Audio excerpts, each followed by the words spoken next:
my son, my little one, was 14, 15 when I was diagnosed. And I just kept thinking about it was like such a full circle. It was exactly as I was the same age as my mom, and he was the same age as I was. And he definitely did not react the same way. He wasn't, he was like, Mom, you're being such a narcissist. Like, why are you making this all about yourself? I'm like, I'm so sorry. You gotta love teenage boys. It's a different animal.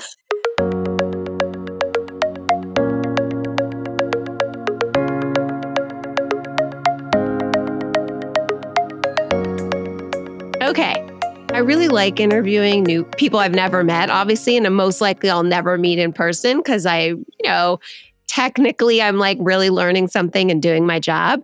But I really love interviewing really good and especially really good old friends. Not that we're old, but we've been friends for a long time. We are old, Amy. Yeah, we are. We're like, we are not young. Just knocking on 50's door.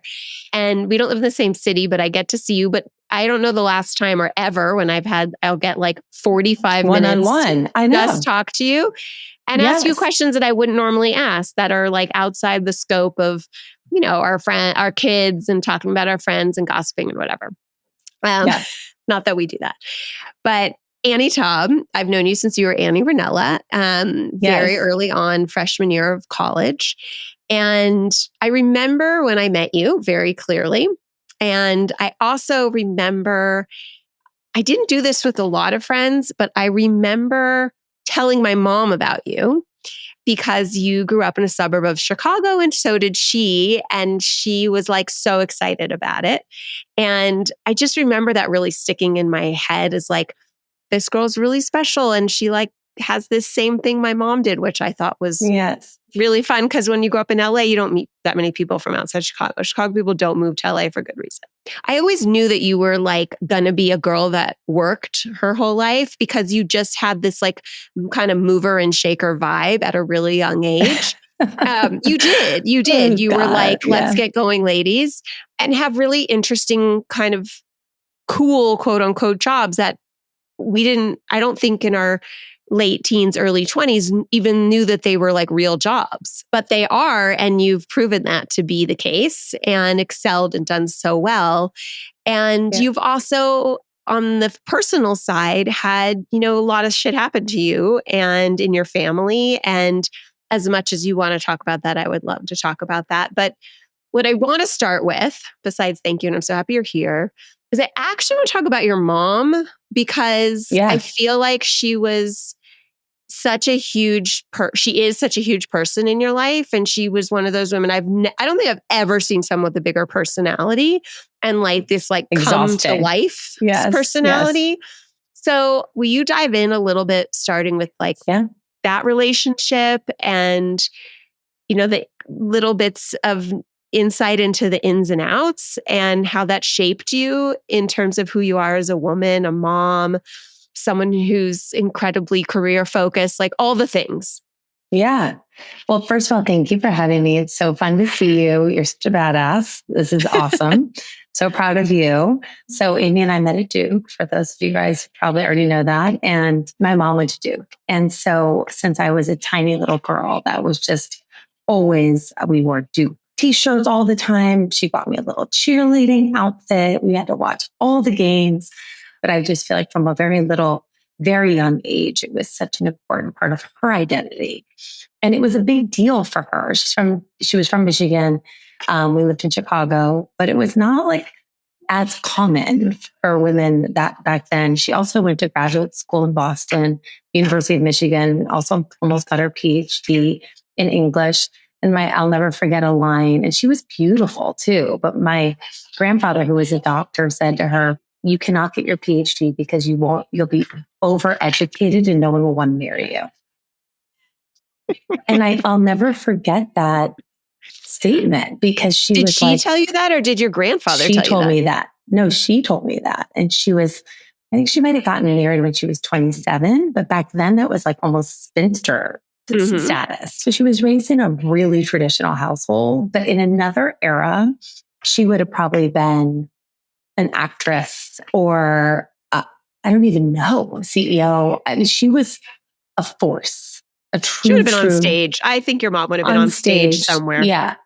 And it was, of course, not considered like a career choice that was appropriate for her. So she became a teacher and just fell in love with education and books, and then started to really develop her voice with these book reviews, as you've seen over the years. And but you have to explain them. Okay, so to this day, she still does it. So my mom's almost 82. And when she was in her, I think she might have been 30 when she did her first one. She was an English teacher for many, many years, high school English teacher. And she was asked by some friends to come and moderate a book club, a women's book club. And so instead of going to just talk about the book, she decided that she would act out excerpts from the book for the women, which now thinking about it is so weird. Like, can you imagine? Like, I'm in a book club, which I am. And if I was like, okay, I'm just going to go and like be like, top of the morning to you, and like start to become like a character in a book. She would inhabit a character. Like she became the character. Correct. So she decides to do this, I think, at, this one experience. And it became, everyone was obsessed with it.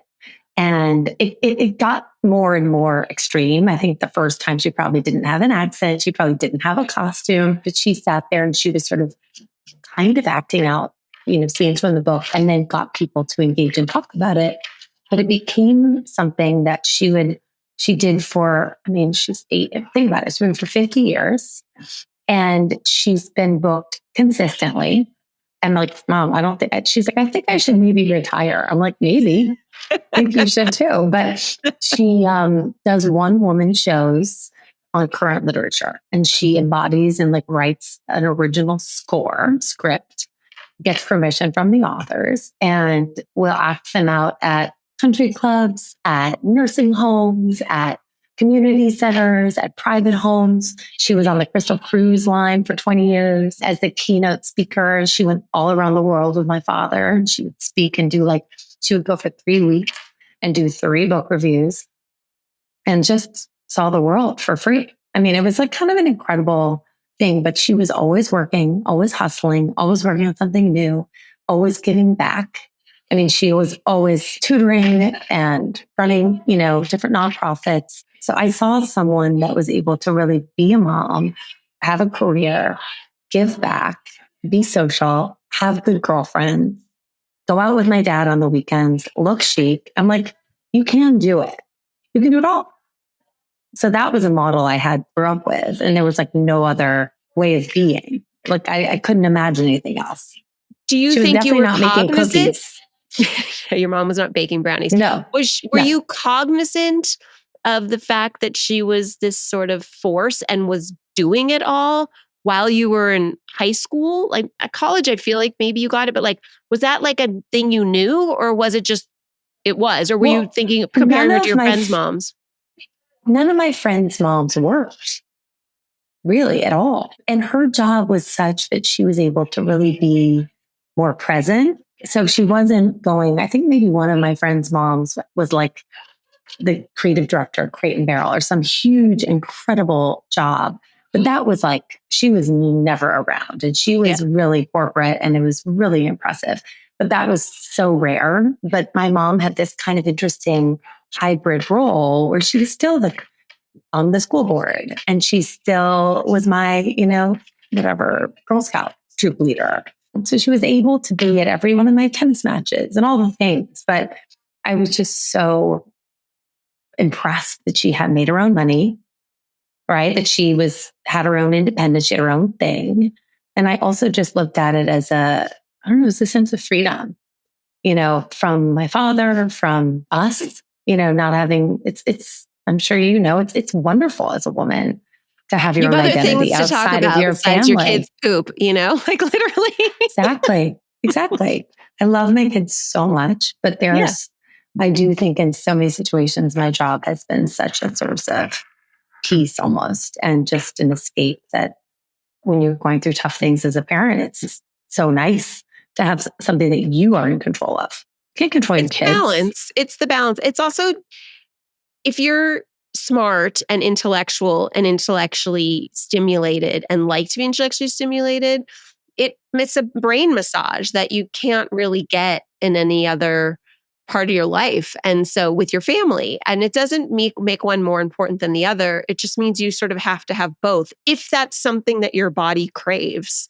Yes. So it was clearly something you were born with, but also something that was what you knew. And the move and shake and the hustle, as you said, my guess is like you liked it. Like you liked seeing that part of your mom. It was really inspiring because that's you. I mean, that's a huge part of you.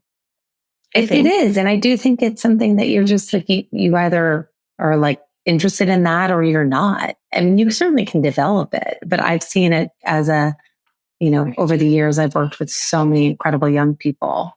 I can spot it a mile away. I can see it in interns. I can tell right away. Does this person have that kind of, I don't even know what it is. It's like a little bit of a salesy kind of cheesy quality that I have, but it's a drive. No, I think it's a drive. It's a way of connecting with people, good or bad, that you either really love that or you don't. I love to connect with people. I love to collaborate. I love to be, constantly working in tandem with different groups of people. It really inspires me. I hate working alone. I find it so isolating and depressing and boring. I'm terrible at it. Some people love it. What were your favorite parts of being at Condé Nast, and how long were you there? 22 years. Wow. Yes. There's like no one who can say that anymore. I know. I took a little hiatus for 3 years. I went to Cole Haan in the middle, but I was at Condé Nast I started at Vogue in 1999. I mean, it was like the dream job. I was supposed to go to law school. Remember? I don't know if you remember, but that was what I always thought I was doing. Every summer I worked at law firms and I took the LSAT, did terribly, but applied to a bunch of law schools. And so that was going to be like my path. And I asked Did you get into law schools? Did you go that far down the road? I never went that far because my LSAT was not good enough. I was like, I'm going to have to keep retaking this. And so I said, and my dad was a lawyer and he didn't really like being a lawyer. I was like, can I take a year and move to New York and do something creative for a year, get a job, and then I'll go back to, this law school pursuit. And he was like, absolutely. He was excited just not to pay for it. I mean, I think at the end of the day. But by the way, not doing well on your LSAT is surprising to me. I don't remember that because you were a really good test taker. Like you did really well on your SATs. I mean, the LSAT's a little different. You did better than I did. I was fine, but like nothing like these poor kids today. I was also lazy. Nothing compares. I was lazy. Senior year, trying to focus and study on for the LSAT. I was like, this is like, forget about it. But it was the best thing that ever happened to me. So I moved to New York. I started working at an ad agency. And then I was like, I love this so much. This is so exciting, so invigorating. And then when I decided I wasn't going to go to law school, I was like, now I'm going to get into fashion. Because if I'm not going to go to law school, I'm just going to like really go into what I want to do. And I always liked the business side of fashion, the advertising marketing business side. So then I landed the job at Vogue like a year after being in the city. It was incredible. And it was like during this, the Sex and the City and the Devil Wears Prada and all the things. So it was fun. And I got to produce fashion shows. I got to be on TV. I got to travel, all over and first class. And as like a young 20-something. I mean, I look back on it, it was ridiculous, but I'm so grateful. I'm so glad I had those years. And I think that was a big part of that training. It was almost like a boot camp. It's funny. Someone said to me that I just hired someone who came from Vogue. And someone said to me, they're like, you can't find anyone in the fashion industry that didn't start, especially at our age, that didn't start at Ralph Lauren or Condé Nast or Vogue. Like those were kind of like where you got the two like branches. Your training, right? Mm-hmm. And then after that, you just kind of go. So to this day, I was on 2 calls today and there were people that were like, oh, I worked with you at Lucky Magazine or, oh, I work, so it's just, we're all still floating up there in the ether. The magazine people that are no longer at magazines. The magazines that no longer exist. Yes. I mean, it's such a strange industry. So I'm so grateful that I was able to pivot. But it was a fun time. It was really a fun time. And what do you love now about your job at LoveShackFancy? Will you tell us a little bit about it? Yeah. So I'm head of marketing here, and I love getting to work with all the different partners. We do a lot of collaborations, which I think is sort of something that I learned from my days at Condé Nast and doing all those partnerships so many years. I mean, it's so fun because you just never get tired of, because I think it's hard. I mean, I love working with LoveShackFancy as a brand because I think it's such a specific, has such strong DNA, such clear identifiers. It's truly like immersive. And I think that's something as a marketer that is just, there's really no other brand, maybe besides Ralph, that has that, in my opinion, that has that kind of like holistic presentation.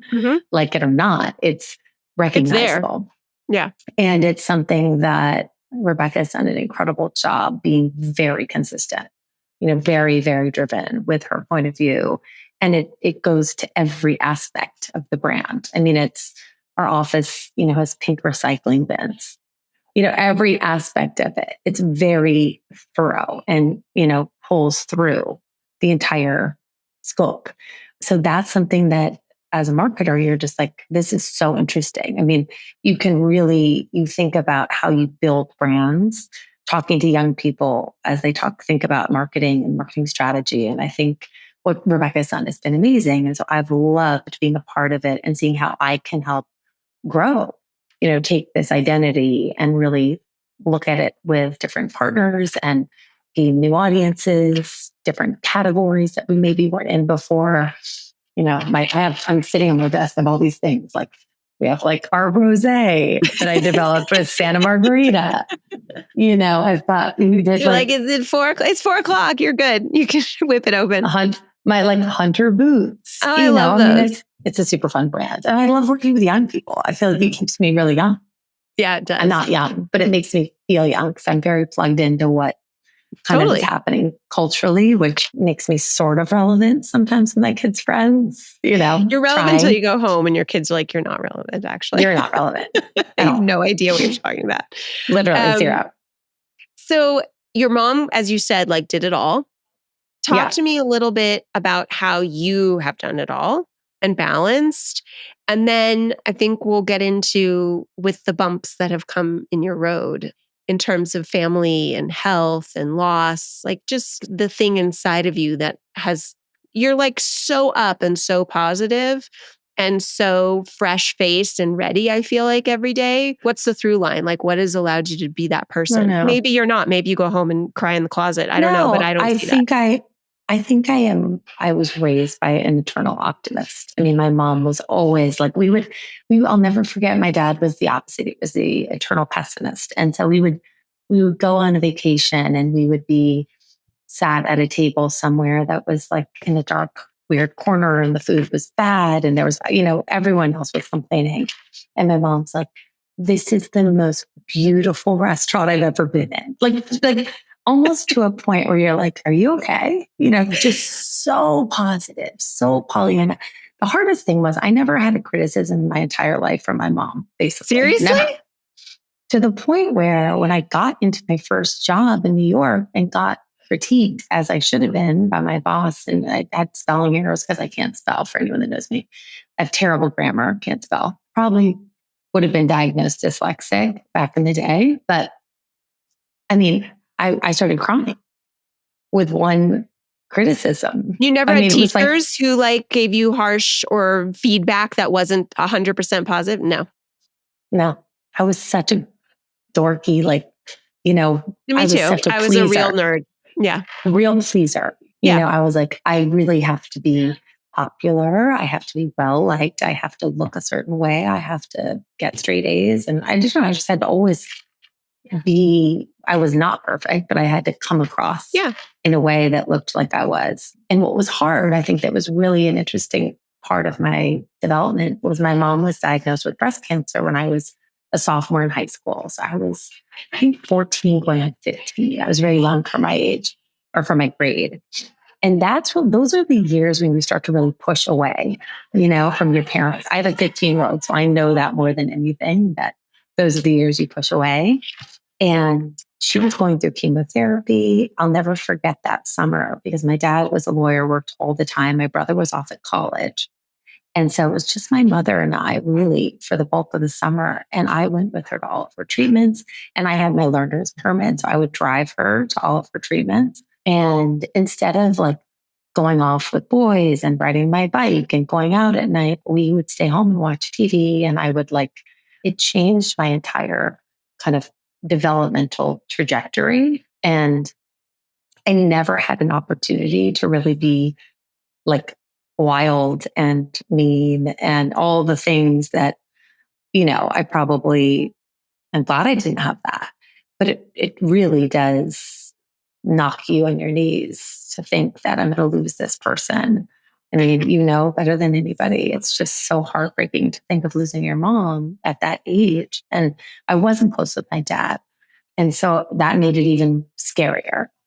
So I was like, I'm going to be alone. So I just clung to her. And it really did change. I think it's probably how I ended up getting into Duke. I think it like really refocused me because I was like, I kind of like put everything else to the side and just focus on her and her health. And thank God she survived. And then I was able to like get back on track. But I do remember. How long was she sick for? How long was she sick for? It was probably, honestly, Amy, it wasn't that long. I mean, it was probably 6 months.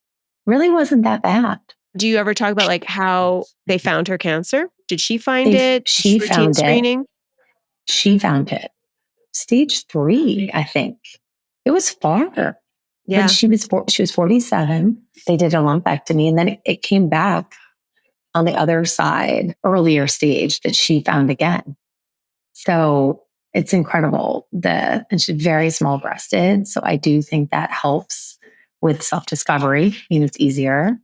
But she got it again when I was engaged, or I maybe had a kid. I was in my 30s, early 30s. So it was like another 15, 16 years that later came back. And how did you react? I was so upset at the time. I mean, I was just devastated because I think I just had a baby. I mean, at that point, I was married and I had a child. So I was devastated, but it wasn't quite as earth shattering as the 14-year-old alone at home with her mom throwing up after those were those days that you just like, I think back to that. I was so scared. Is it weird how you can like picture it in your head still? Oh God, I can picture the couch. I can picture the room, all of it. And it's almost a little role reversal, which is so, I mean, now that you have kids that are that age, like that to me is the craziest. Like you weren't the mom, but you were the one who was a caretaker. And that is like foundationally changing of who you are as a person. Yes. And I do think that it made me, I love to take care of people. I love to. I've always been sort of the one that if one of our friends was a little like too drunk, you are the same. And I was like, okay, I'm going to like sober up and get everyone together. I mean, I'm not the wild. I am wild in some respects, but like I'm pretty much always.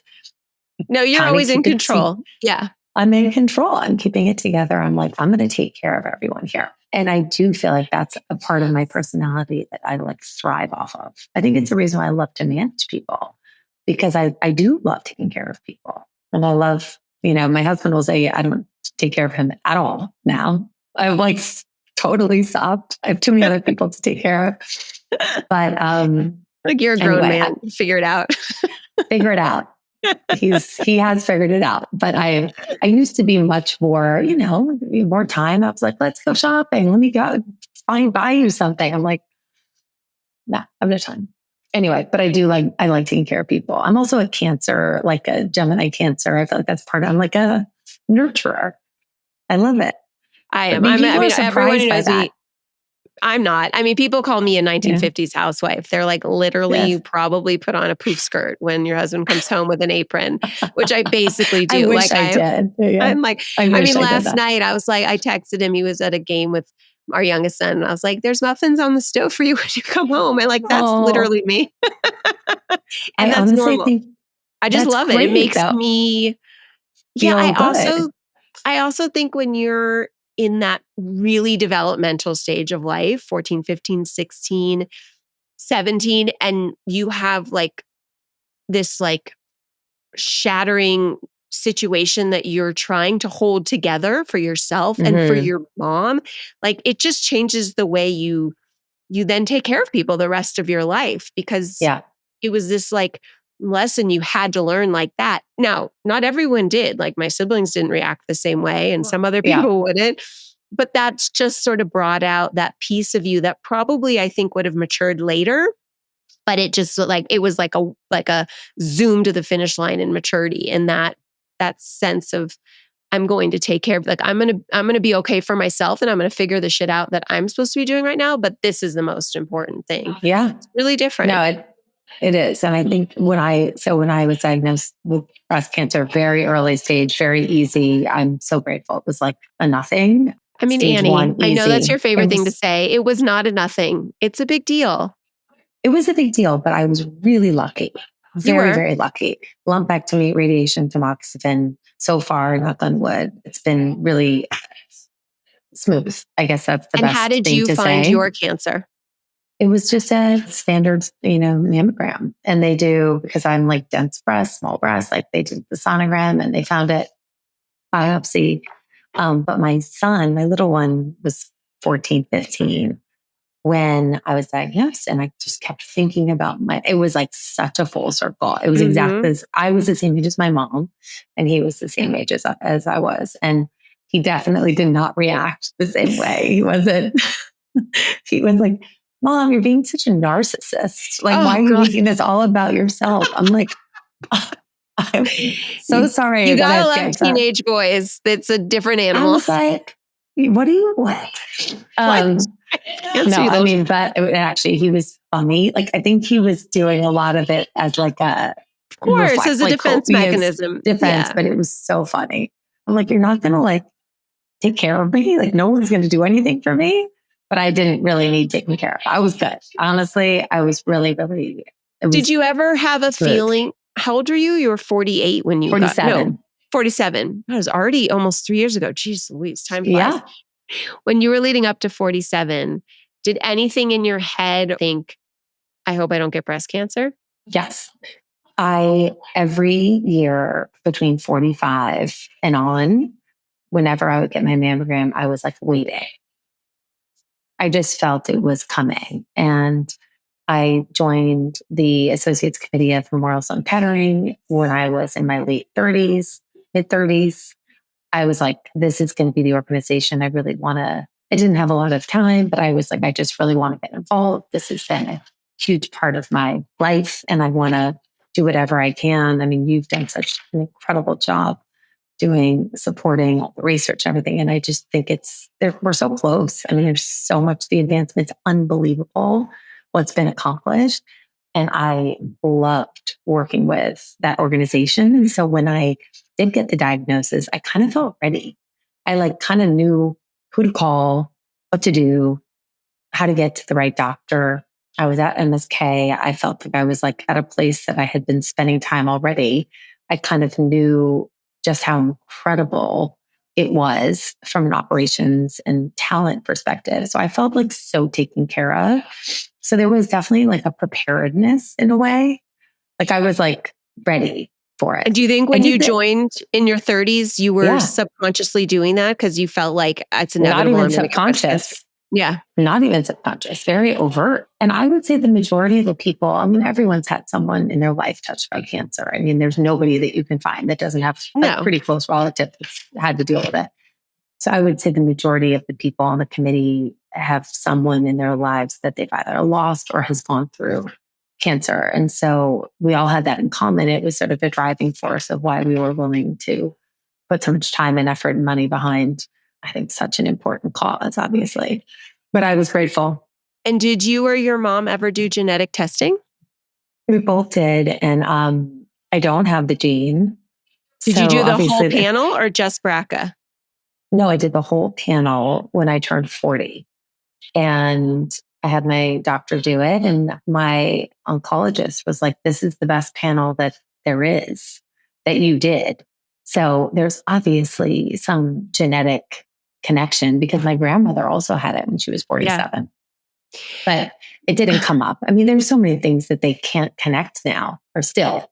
And there's finding new genes all the time. So it's not, it's something. I remember my doctor when I was old enough to like really like sit down and talk about it in my mid-20s said, we're negative for everything. Your mom was negative, but we're going to treat you like you're high risk because your mom was so young when she was diagnosed. And that in itself is just a high risk factor for you. Yes. So that's how we're going to treat you. And that's how we're going to make decisions based out of that sort of foundation, which I think you were clearly doing for yourself. Like you were, and that's so you, Annie.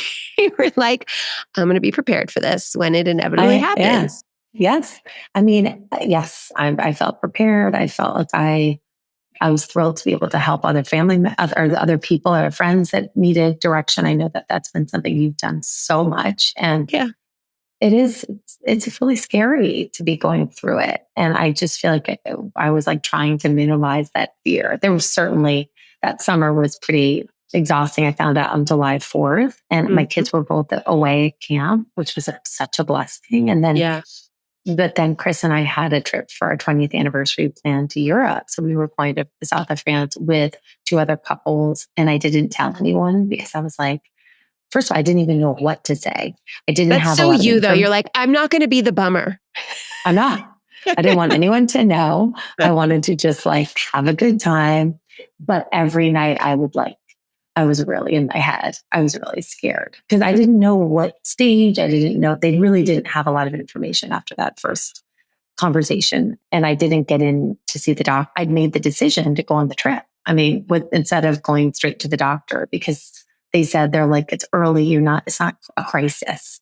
You're not like, we have to get you in, immediately. So I made the decision to go. I'm glad I did. But it was definitely like a mind fuck on that trip. The whole 2 weeks we were gone, I was like, oh my God. I almost like wanted to cut it early because I was like, I just need to like go back and get the information.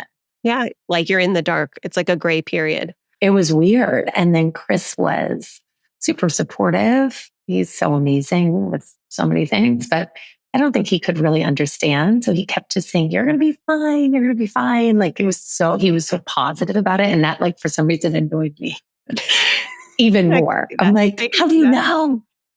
Yeah. How do you know I'm going to be fine? You're a breast oncologist all of a sudden? Yes. How did physically you react to the radiation and tamoxifen? I didn't miss a day of work. I went to I mean, I could have. Everyone was very accommodating, but I mean, it could not have been any more convenient. So I would go in the mornings every morning for like an 8:30 or 9 o'clock appointment. I would do my 20 minutes radiation. And then I would in my like full outfit to the office. And then I would go take the subway to the office. And I was in the office by like 10 o'clock. I mean, it was crazy. And I would work out beforehand. I would go work out at 7:30. I don't know what I was doing. Do you think you put yourself on autopilot? I just wanted everything to be like normal as it could possibly be. So I was like going out. I was still seeing friends for dinner. I was definitely a little tired, but I just feel like we're all tired all the time. I couldn't tell how much of it was age and job and life, and how much of it was radiation. Yeah, I still look at that. I would go to the gym at 7:30, come home, shower, go to radiation, go back to the subway, take the subway down, go to work. And then I would go meet friends for dinner. Like, that's a lot. I think there's this sense for women who, one, have like been through a traumatic experience, but also like someone like, who had your mom as a role model, who was, I think, your natural go-to flip the switch.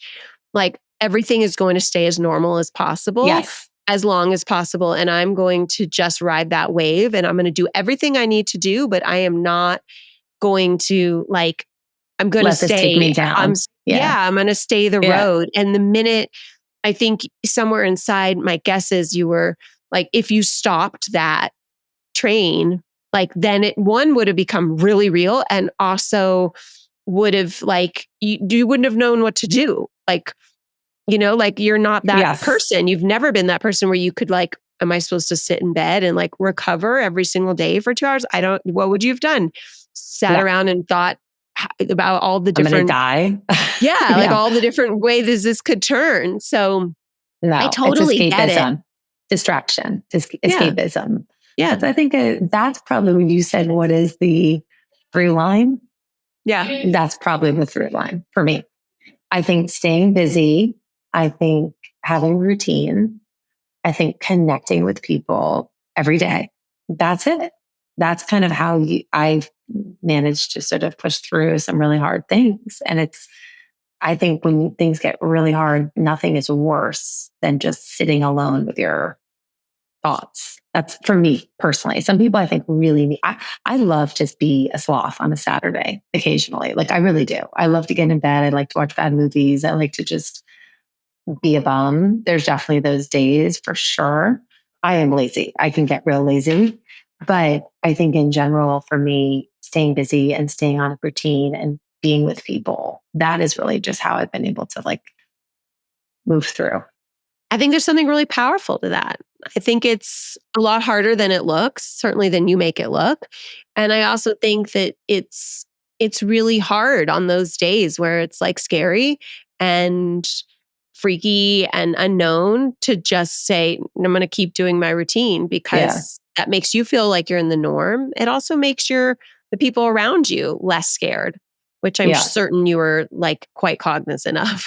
Yes, I really love helping other people. Like if someone is struggling with a kid or struggling with something personally, I really like thrive off of supporting them. And it's probably not healthy. I mean, it's probably something wrong within me, but like, I don't know if it gives me perspective. It makes me be grateful for what I'm dealing with, but I really enjoy helping a friend when they're going through a hard time. And I always wanted to be a psychiatrist. Like that's when I went to Duke. I was like, I'm going to be a doctor, I'm going to be a psychiatrist. And I couldn't deal with the labs. Were you a psychology major? No. Were you a psychology major? Yeah. I was a psychology major, but I started out as a physics major because I wanted to be a doctor. I remember that. And I loved, and I just couldn't deal with the labs. It was so hard. And I was like, what am I doing here? But I love talking to people about their problems. I love helping people with their problems. I love problem solving. I love to problem solve. I'm like, please give me a problem. But not every problem is solvable, obviously. Yeah. And that's the hardest thing when you're sitting with things that are really hard. But I mean, God knows we've been friends for a long time. You know, I've had a lot of problems. Our friends have a lot of problems, you know, and you just have to like, as a friend, the best thing you can do is just listen and talk. And sometimes they give advice that no one wants. But I do feel like I've had friends that have been incredibly supportive of me. And I hope I've done the same. But it does really help. I also think like service work, you know, I haven't done enough of it, but I think nothing is better than getting out of your own situation and sort of giving back and realizing like, oh my God, I'm so lucky. It doesn't matter like what is going on with my life right now. It's nothing in comparison to what so many people are going through. And that is, I think, an important lesson, especially for our teenagers. Yeah. Especially. And you have to really believe it. And it has to be a part of your life in order for them to do it without making it something they have to do. It's something that is just part of their life. I do think that part of the reason you're like that is because during those real maturing years, you like learned what was important and what wasn't. Yeah. And I always say that, like, to me, you know, I would never wish, like, if I could go back and do it, I would certainly want my mom not to get sick and die. But I did have this ability at such a young age to like really understand what's important and what's not. Yeah. And it doesn't mean that throughout your life you get it, you know, all up in the unimportant stuff, because that's normal. But I just really had this very black and white sense of this is unimportant and this is important. And I think there's some 100%. People who never learn that, and I feel badly for them. There's some people who learn it way too young, and I feel badly for us. But I'd rather have that lesson than not. It's so true. I think that's a great call out. It's perspective is everything in life. And I do find that with the kids and the anxiety and a lot of the things that our kids are going through, I think that some of the best things have really been about getting the kids to had some perspective. It's impossible to say. It's so hard to say. Like they're starving people, whatever. It's impossible to say. They have to like see it. They have to do it. Yeah. And it does make a big difference in getting out of their own heads, getting out of my own head. I mean, there were so many things that I was like, oh my God, I feel so sorry for myself about whatever. There's nothing honestly better forcing yourself to just get out of your own head. And the last thing I want to ask you about is you guys do a lot of like outdoor trips.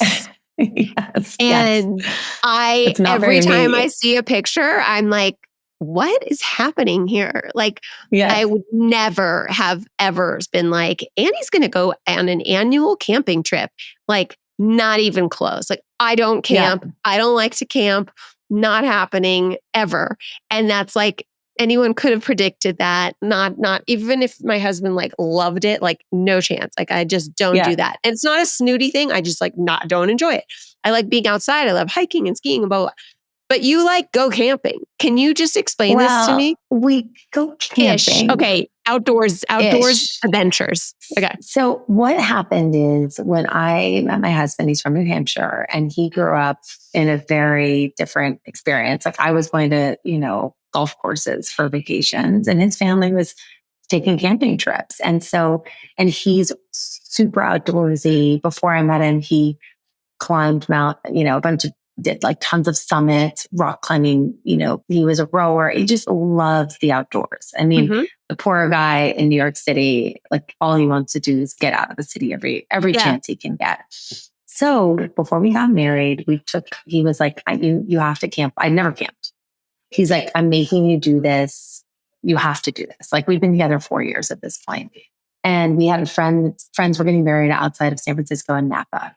And so we rented a car, we drove up the coast, we had all of his gear. So he was like very avid outdoorsman. And we set up camps, like a tent at a campsite, and we drove our car up, and he had his guitar, and it was kind of romantic. We'd light a fire. And I was like, this is cute. I didn't really like cooking over like a hot stove. I mean, I was like, there's some elements of this I really don't enjoy. But I did it. And I feel like it was almost like a prerequisite before we got engaged. Because I think he knew it was a really important part of his life. But then we would do like one night camping, one night at a hotel, one night camping, one night at a hotel. So we kind of made it doable.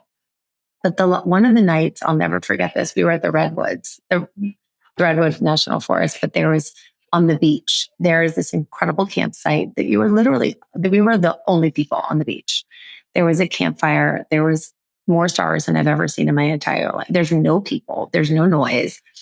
It is really like one of those things that Chris said. He's like, no one really likes camping, but they like the places that you can be when you're camping because it takes you to places that are so remote.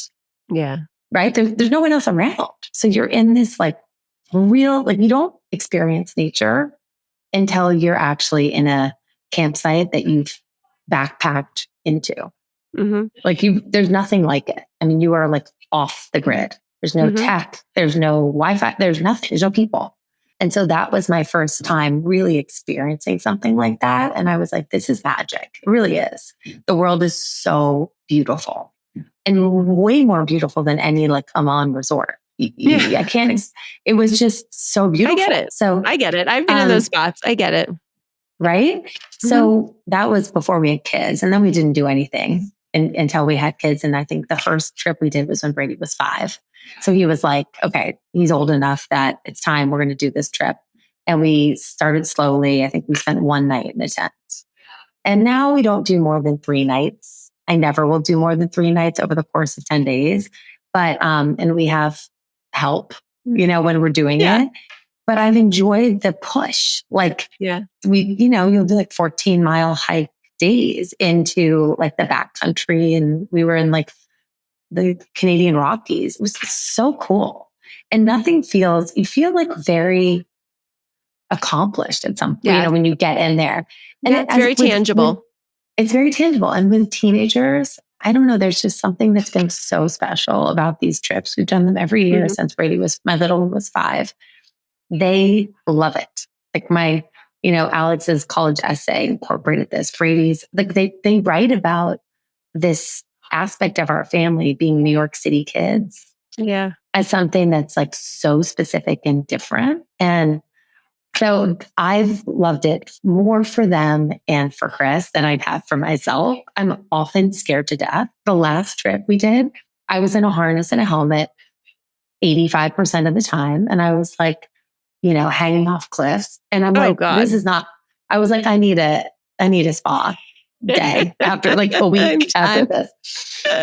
I'm done. But they loved it. They loved it. But isn't it great that you found, like, just for a sec, and then I'll wrap this up, that you found a partner too who not only just like pushed you outside of your comfort zone, but opened up a world that you never would have known, otherwise, ever.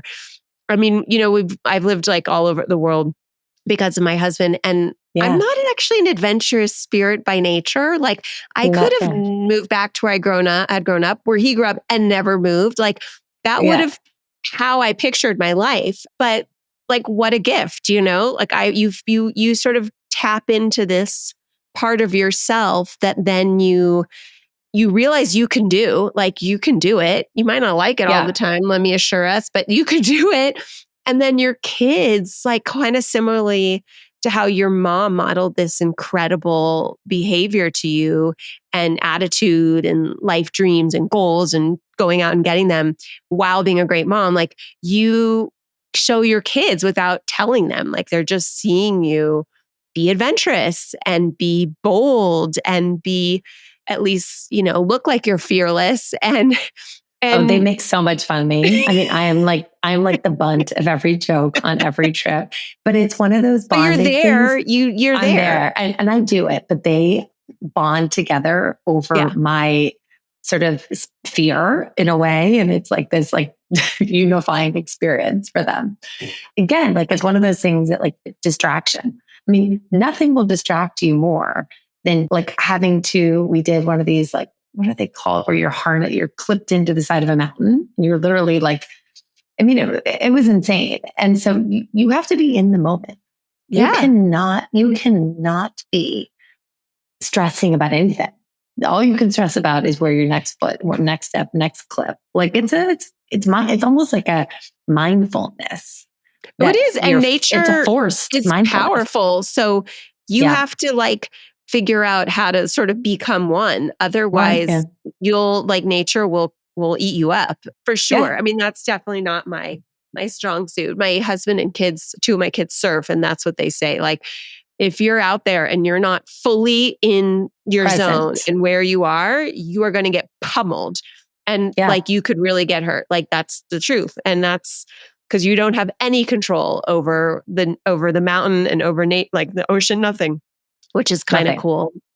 But for someone who's so on the move and handles so many things with such grace, I can see that would bring just like moments of calm. Yeah, it's a reset. And I also like that I can like kind of look bad.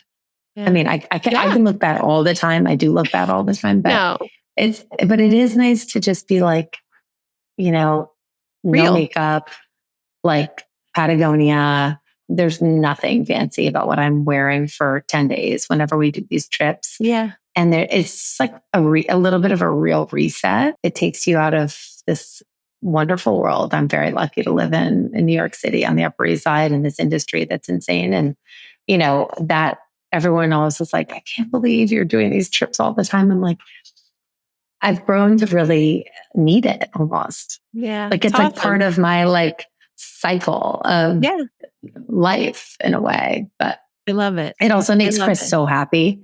It's like he becomes his true best self in this environment. I love that. And that makes you so happy, I'm sure. Oh my God. I mean, my 50s housewife really comes out on these trips because I'm like, I just want him to experience every bit of this because I know how much he sacrifices for our family to live in New York City and have to work his butt off. And I know he just wants to probably be a ski bum at the end of the day.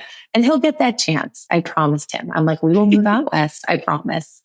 Just give us 5 more years. Let's get Brady into college. You can come with me. Yes. You can come exactly. with me. You're living our dream. You really are. Oh, wow. I don't know about that, but yeah. We do ski a lot in the winter.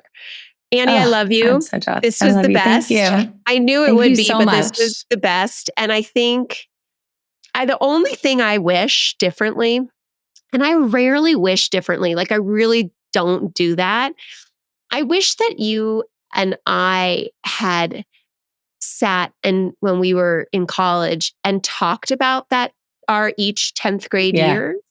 And I don't think we were ready to. So I don't think that would have been possible. I don't even think I realized it. No, like, I don't me think, neither. Did you? I mean, No, and I was still in it in college, like flying home to LA to be with my mom. But I think that would have been so wonderful for our younger selves. I know. Yes. But I'm happy that we get to do it now. And I feel really grateful that I have a friend like you who you're so honest about your life experiences and open. And I think, like you said, that I think that does a huge service to so many other people. So thank you for being so honest and open with me today.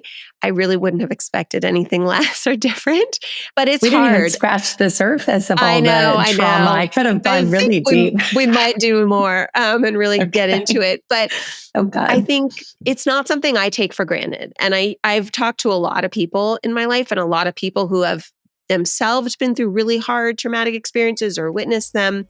And most people don't get to the raw honesty. Like they don't accept, they don't sort of feel it. And you do. And it's one of the reasons, we get to turn 50 and be beautiful and strong and healthy. So I'm really excited to do it with you. Thank you so much, Amy. You're so sweet to have me on. I hope that, this was so fun. I can't believe you just asked me questions. It's fun to talk about yourself. I am a narcissist, just like you're not. Thank you. We will do this again.